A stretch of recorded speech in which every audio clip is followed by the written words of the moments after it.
இப்போ நான் தங்க ரேட்டை வந்து சொன்னது வெறும் தங்கத்தோடைய ரேட்டு மட்டும்தான்.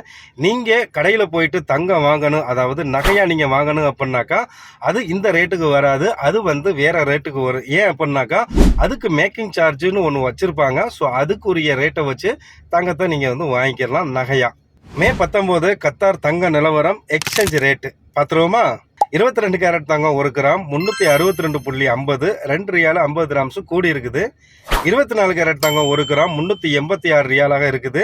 இதில் 2 ரியால் 50 கிராம்ஸு கூடி இருக்குது. Exchange rate India exchange rate 1 ரியாலுக்கு 23.38. ஸ்ரீலங்கன் எக்ஸ்சேஞ்ச் ரேட்டு 1 ரியாலுக்கு 81.95. இது நேஷனல் எக்ஸ்சேஞ்ச் மூலியமாக பணம் அனுப்புனீங்கன்னா இந்த ரேட்டு. கத்தார் லோக்கல் டெம்பரேச்சரை பற்றி பார்த்துருவோம். குறைந்தபட்சம் 39 டிகிரி செல்சியஸில் இருந்து அதிகபட்சம் 41 டிகிரி செல்சியஸ் வரைக்கும் வெப்பநிலை பதிவாகி உள்ளது. ஹியூமிடிட்டி 15% உள்ளது. அப்படி உங்களுடைய ஃபேமிலி ஃப்ரெண்ட்ஸுகளுக்கு இந்த வீடியோ ஷேர் பண்ணிவிட்டு நம்மளுடைய செய்தி சேனலையும் பேஜையும் ஃபாலோ சப்ஸ்கிரைப் பண்ணி வச்சுக்கோங்க. பை பை, தேங்க்யூ ஃபார் வாட்சிங்.